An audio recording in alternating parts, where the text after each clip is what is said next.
নমস্কার বন্ধুরা। হে আমার মহাবিশ্বের প্রিয় আত্মা, শুনে রেখো, তুমি চুপচাপ দৃঢ় চিত্তে নিঃশব্দে নিজের পথে হেঁটে চলেছিলে। চারিপাশের মানুষেরা তোমাকে হেরে গিয়েছো বলে ভেবেছিল। তারা দূর থেকে তোমাকে পর্যবেক্ষণ করে বলেছিল যে এ আর পারবে না, উঠে দাঁড়াতে পারবে না। তারা তাদের কথার তীর দিয়ে তোমার জীবনের অধ্যায়কে শেষ বলে ঘোষণা করে দিয়েছিল। তারা জানতো না, বোঝেনি যে ঠিক সেই মুহূর্তেই মহাবিশ্ব তোমার জীবনে সবথেকে শক্তিশালী ও বিস্ময়কর অধ্যায়টি লিখেছিল। একসময় তোমাকে ভীষণভাবে অবহেলা করা হয়েছিল, তোমাকে অপমানিত করা হয়েছে, তোমার কণ্ঠকে দমিয়ে রাখা হয়েছে, তবু তোমার হৃদয়ে গভীর ছিল এক অটল বিশ্বাস। সেই বিশ্বাসের আলোকেই তুমি ধীরে ধীরে প্রতিটি পদক্ষেপে নিজেকে গড়ে তুলেছ। প্রতিটি নিঃশব্দ সংগ্রাম, প্রতিটি অবহেলার মুহূর্ত মহাবিশ্বের খাতায় নথিভুক্ত হচ্ছিল। যখন তুমি অপেক্ষা করেছিলে, মহাবিশ্ব নীরব ছিল না। যখন তুমি একা কাঁদছিলে, মহাবিশ্ব তখন প্রস্তুতি নিচ্ছিল। তোমার জয়ের, তোমার প্রত্যাবর্তনের গল্প নীরবে রচনা করেছে। আর আজ সেই অদৃশ্য জগতে এক বিশাল আলোড়ন শুরু হয়েছে। এক অভূতপূর্ব আত্মিক কম্পন ঘোষণা করা হয়েছে যে অসম্ভবকে সম্ভব করার সময় চলে এসেছে। এখন স্বজন মহাবিশ্ব তোমার পাশে দাঁড়িয়েছে। যখন ইউনিভার্স কথা বলে, পৃথিবী আর কোনো শক্তি তার ইচ্ছাকে ঠেকাতে পারে না। এটি শুধু তোমার ফিরে আসা নয়, এটি একটি আকাশীয় উত্তর, এক শক্তিশালী ঘোষণা। আমি সবসময় তোমার সাথে ছিলাম, আছি এবং থাকব। এখন সেই সময় এসেছে যখন পুরো পৃথিবী তা দেখবে। তারা ভেবেছিল তোমার গল্প শেষ, কিন্তু এবার তা ঘটতে চলেছে যা তাদের সব ধারণাকে ভেঙে ফেলবে। সবচেয়ে অবিশ্বাস্য বিষয় হলো, তুমি এখন তোমার আসল খেলা শুরু করনি। হে প্রিয় আত্মা, যদি এই বার্তাগুলো তোমার হৃদয়ে পৌঁছায়, তবে এই ভিডিওটি এখনই একটি লাইক দিয়ে ধন্যবাদ মহাবিশ্ব অবশ্যই কমেন্টে লিখে দাও। কারণ বিশ্বাসী যে ইচ্ছা পোষণ করা হয়, যে প্রার্থনা করা হয়, মহাবিশ্ব সবসময় তার পাশে থাকে, সেই ইচ্ছা পূরণ করে। আর এটি কেবল শুরু। তুমি প্রস্তুত হও, কারণ সামনে যা আসবে তা কেউ উপেক্ষা করতে পারবে না। অনেকেই তোমাকে বাহ্যিক দিক থেকে দেখে গেছে, কিন্তু কেউ তোমার অন্তরের গভীরতা জানতে চায়নি। তারা তোমাকে বিচার করেছে সেই মৃতপ্রায় জিনিসগুলোর জন্য, যা আসলে কেবল বিশ্রামে ছিল। তারা বুঝতে পারেনি যে তুমি ছিলে এক ডিভাইন ইনকিউবেশনের সময়ে এক অদৃশ্য মাত্রার ভেতর, যেখানে তুমি নীরবে নিজেকে গড়ে তুলেছিলে। হ্যাঁ, তোমাকে মাটির নিচে চাপা দেওয়া হয়েছিল, কিন্তু তার শাস্তি নয়, বরং এক বীজের মতো বীজ মাটির নিচে চাপা পড়েও কখনো মরে না। সেখানে শুরু হয় জীবনের সবথেকে গভীর রূপান্তরের যাত্রা। তোমার নীরবতা ছিল দুর্বলতা নয়, এটি ছিল মহাবিশ্বের এক গোপন কৌশল। যখন সবাই তোমার পতনের অপ্রতীক্ষায় ছিল, মহাবিশ্ব তোমার ভিতরে শিক্ষককে আরও শক্তিশালী করেছিল, তোমার বিশ্বাসকে আবেগের বাইরে দৃঢ় করেছিল, চাপের মধ্য দিয়ে তোমার চরিত্রকে পরিশুদ্ধ করেছিল। অন্ধকারে তোমার দৃঢ় দৃষ্টি তৈরি করা হয়েছিল, কারণ যারা গভীরতায় নেমে যায় কেবল তারাই সেই আলো বহন করে উচ্চতায় ওঠার যোগ্য হয়। তারা উদযাপন করেছিল তোমার সমাপ্তি, অথচ মহাবিশ্ব তোমার পুনর্জন্মের সম্পাদক ছিল। তোমার শিকড় যত গভীর, ততই তোমার ফলন মহিমান্বিত হবে। মনে রেখো, তোমাকে মানুষের পাত্র হিসাবে তৈরি করা হয়নি, তোমাকে তৈরি করা হয়েছে মহাবিশ্বের গৌরব প্রকাশের জন্য। তাই তোমার পরীক্ষা, তোমার বিলম্ব, তোমার একাকিত্ব ছবি ছিল এক ডিভাইন ডিজাইন। মহাবিশ্ব তোমাকে ভেঙে ফেলার জন্য আলাদা করেননি, বরং সঠিক স্থানে বসানোর জন্য সর্বোচ্চভাবে প্রস্তুত করেছিল। যখন তারা তোমার শেষ ঘোষণা করেছিল, আকাশ তখন লিখেছিল তোমার শুরুর সূচনা।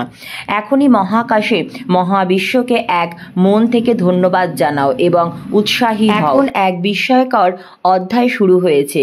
শোনো, তোমার শিকড় যত গভীর, তোমার সাফল্য তত উচ্চ। যা আসছে তা এত মহান হবে যে যারা তোমাকে ছেড়ে গিয়েছিল তারা ফিরে এসে স্বীকার করতে বাধ্য হবে তুমি থেমে ভোলোনি, তুমি হারাওনি, তুমি আড়ালে ছিলে। এটি কোনো সমাপ্তি নয়, বরং এক মহাবিস্ফোরণের আগের নীরবতা। আর এখন তুমি যখন এই শব্দগুলো শুনেছ, সেই অদৃশ্য জগতে বিশাল এক আলোড়ন ইতিমধ্যেই শুরু হয়ে গেছে। তোমার হৃদয়ে ইতিমধ্যে মধ্যেই একটি স্পন্দন জাগ্রত হয়েছে। যেমন অঙ্কুর মাটি ফুটে ওঠে তেমনি তোমার শিকড়ও এখন পরিপূর্ণ হয়ে উঠবে। আর যখন শিকড় তৈরি হয় তখন বৃদ্ধিকে কোনো বাধা থামাতে পারবে না। তাই প্রস্তুত থেকো, কারণ যা আসছে তা ছোটোখাটো কিছু হবে না।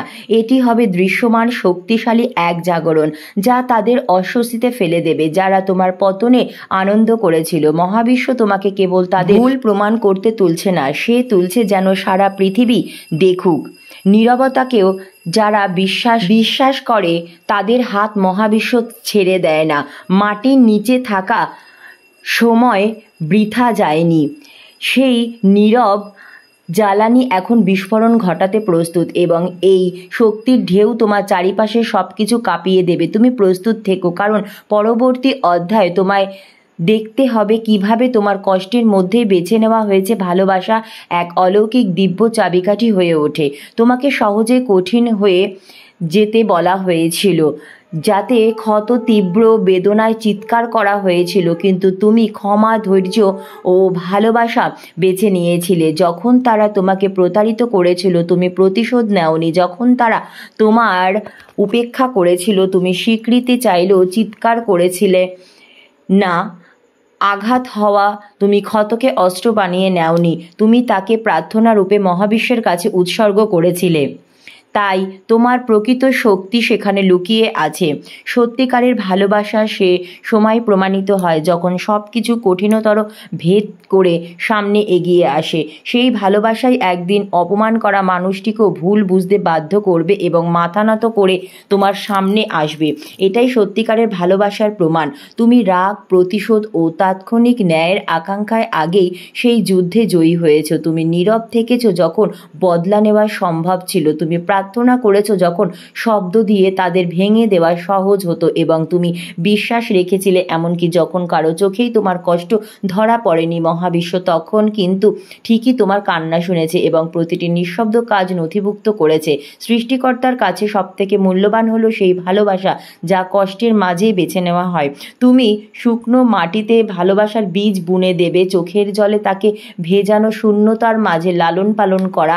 এখন সেই বীজ অটুট ফসল রূপে ফুটে উঠেছে এক অলৌকিক আশীর্বাদ হিসাবে, যা আর থামবে না এবং কোনো মানুষের হাতের উপর নির্ভর করবে না। যে ভালোবাসা তুমি দিয়েছো সেটাই তোমার ঢাল, সেই ভালোবাসাই তোমার বীজ থেকে রক্ষা করবে, যে বীজ তারা তোমায় দিতে চেয়েছিল। মহাবিশ্ব ঘোষণা করেছে তুমি আগুনের মধ্য দিয়ে আমার পথ বেছে নিয়েছো, আমি তোমাকে সম্মানিত করব। সুতরাং মন থেকে মহাবিশ্বকে ধন্যবাদ জানাও।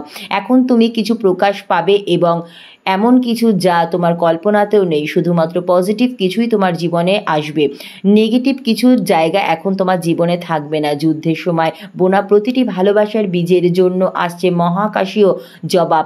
তুমি এর জন্য তৈরি থেকো এবং এটি শেষ নয়। পরের অংশে তুমি জানতে পাবে যে তোমার প্রতিটি নীরব পদক্ষেপ, প্রতিটি পুনর্নির্মাণ, প্রতিটি পরিত্যাগ ছবি ছিল এক ঐশ্বরীয় কৌশল যা তোমার উঠোনের জন্য প্রস্তুত করা হয়েছিল। একটু থেমে উপলব্ধি করো, তুমি যা কিছু একা করে এসেছো এখন তা তোমার কাজের সম্মান সবার সামনে অর্জিত হবে। এক সময় তোমার জীবন ধ্বংসের মুখে পড়েছিল, দেওয়ালগুলো অকস্মাৎ ভেঙে পড়েছিল, তবুও তুমি দাঁড়িয়েছিলে। নাটক করণীয়, করুণার ভিক্ষা করনি, আবেগকে বেঁচে দাওনি। তুমি সরে গিয়ে আবার গড়তে শুরু করেছিলে, ইটের পর ইট, প্রার্থনার পর প্রার্থনা, অশ্রুর পর অশ্রু। যখন অন্যরা প্রদর্শন চাইছিল তুমি উদ্দেশ্য খুঁজছিলে, যখন অন্যরা শক্তির মুখোশ পড়েছিল তুমি প্রকৃত শক্তি গড়েছিলে। এই সিদ্ধান্তই তোমাকে আলাদা করেছে। সবাইকে আবার হয় না, কেউ কেউ আবার কেবল ধ্বংসাবশেষে মিথ্যা হাসি মাখিয়ে রাখে, কিন্তু তুমি তেমন নাও। তুমি বেছে নিয়েছিলে সরানো, শোধরানো এবং পুনরায় শুরু করা। মহাবিশ্ব তাতে নিঃশব্দ প্রত্যক্ষদর্শী ছিল। হয়তো কেউ তোমার সংগ্রামে চোখ রাখেনি, কিন্তু আকাশের রেকর্ডে সব লেখা আছে। এখন সেই সময় এসেছে যখন অন্ধকারে গড়া দুর্গ আলোয় উজ্জ্বল হবে। তুমি আর আগের মতো নেই, তুমি এখন একটি নতুন শক্তিশালী, জ্ঞানী ও গভীর সংস্করণে রূপান্তরিত হয়েছ এবং তুমি সেই উদ্দেশ্যের অংশ যেখানে দিব্যভাবে চরম পরিবর্তনের অপেক্ষা করছে। মহাবিশ্ব তোমাকে জীবন্ত প্রমাণে রূপান্তরিত করতে থাকে থাকে। এটি কোনো সাধারণ পরিবর্তন নয়, এতে রয়েছে গভীর উদ্দেশ্য যা তোমার কল্পনারও বাইরে। কারণ তুমি হাল ছাড়োনি। প্রতিটি বন্ধ দরজা, প্রতিটি ভুল বোঝাবুঝি, প্রতিটি অপমান ছবি ছিল এক ধীরে ধীরে জমা করা বিনিয়োগ। আর এখন সেই বিনিয়োগের ফলাফল তোমাকে কল্পনার চেয়েও বেশি সাফল্যের কাছে নিয়ে যাচ্ছে। ভিত্তি প্রস্তুত, কাঠামো দাঁড়িয়েছে এবং খুব শীঘ্রই সেই স্বীকৃতি আসবে যা তুমি স্বপ্নেও ভাবতে পারোনি। যখন মহাবিশ্ব কারো গল্প আলোকিত করতে চায় তখন কেউ তাকে আটকাতে পারে না। মানুষ বলবে এটি রাতারাতি ঘটেছে, অথচ তোমরা জানো এটি রাতারাতি নয়, এটি প্রতিটি অজানা মুহূর্তে গভীর প্রস্তুতি। তাই হে আমার প্রিয় আত্মা, তুমি এখন প্রস্তুত হও, কারণ যা আসছে তা শুধুই আশীর্বাদ নয়, এটি একটি উদ্ঘাটন, একটি সম্পূর্ণ সম্মানের পুনঃপ্রতিষ্ঠা, এক জীবন্ত প্রমাণ যা ভেঙে পড়া মানুষকেও অনুপ্রাণিত করবে এবং তাদেরও গড়ে তুলবে। ক্লাইম্যাক্স এখনও বাকি আছে। পরবর্তী অংশে তুমি জানতে পারবে কেন মহাবিশ্ব তোমাকে আলাদা করেছিল, কেন তোমার বিরুদ্ধে এত যুদ্ধ লড়া হলো এবং সেই মহা আধ্যাত্মিক আলোড়নে তুমি কি ভূমিকা পালন করবে। কিছু দরজা হঠাৎ খুলে যায়, কিন্তু সেগুলো আকস্মিক নয়, এগুলো বছরের পর বছরের প্রার্থনার ফল। সুনির্দিষ্ট দৈবীয় উত্তর এখন এক নির্ধারিত ডিভাইন আলোড়ন সৃষ্টি করছে। তুমি যে প্রার্থনা করেছিলে, যে পদক্ষেপ নিয়েছিলে, ভাঙা হৃদয় নিয়েও, সবই ছিল সেই ডিভাইন সমীকরণের অংশ।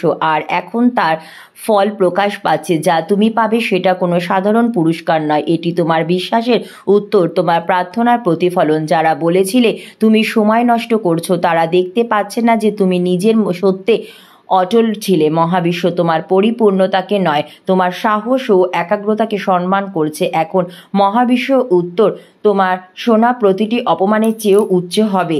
তারা তাদের কর্মের কার্মিক ফল ভোগ করবে এবং তোমার পথ হঠাৎ খোলা পড়ে যাবে। যেখানে ছিল অভাব সেখানে আসবে প্রাচুর্য, যেখানে ছিল শূন্যতা সেখানে দারুণ সহায়তা প্রবাহিত হবে এবং যারা একসময় তোমাকে উপেক্ষা করেছিল তারা ফিরে এসে স্বীকার করবে এই সম্মান অহংকারের জন্য নয়, বরং সেই নীরব সাহসের স্বীকৃতি। তুমি নিঃসঙ্গতার সঠিক পথে থাকছ, সত্যের পথে থেকেছ এবং তার বিনিময়ে মহাবিশ্ব তোমার জন্য এক নতুন মোড় নিয়ে আসছে যা আর কেউ থামাতে পারবে না। যেসব দরজা একসময় বন্ধ ছিল সেগুলো এখন তোমার জন্য খুলতে মরিয়া থাকবে, কারণ তুমি ছিলে সেই বীজ যাকে ফুটতেই হতো। তারা ভেবেছিল তোমার অধ্যায় শেষ, কিন্তু সত্যি হলো তোমার গল্প এখনই শুরু হচ্ছে এবং তুমি পৌঁছাবে সেই উচ্চতায় যার পথ তুমি অশ্রু দিয়ে খুলেছিলে। প্রতিটি কষ্ট ছিল এক প্রস্তুতি, আর এখন সময় এসেছে মহাবিশ্ব তোমাকে সবার সামনে তুলে ধরবে যাতে তোমার গল্প হয়ে ওঠে এক আলোক বার্তা। হতাশ মানুষেরা বিশ্বাস পাবে যে তারাও আবার শুরু করতে পারে এবং তুমি হবে তাদের আলোক বার্তা। যদি তুমি এই বার্তাগুলো অনুভব করো তবে কমেন্টে অবশ্যই ধন্যবাদ মহাবিশ্ব লিখে মহাবিশ্বকে কৃতজ্ঞতা জানাও।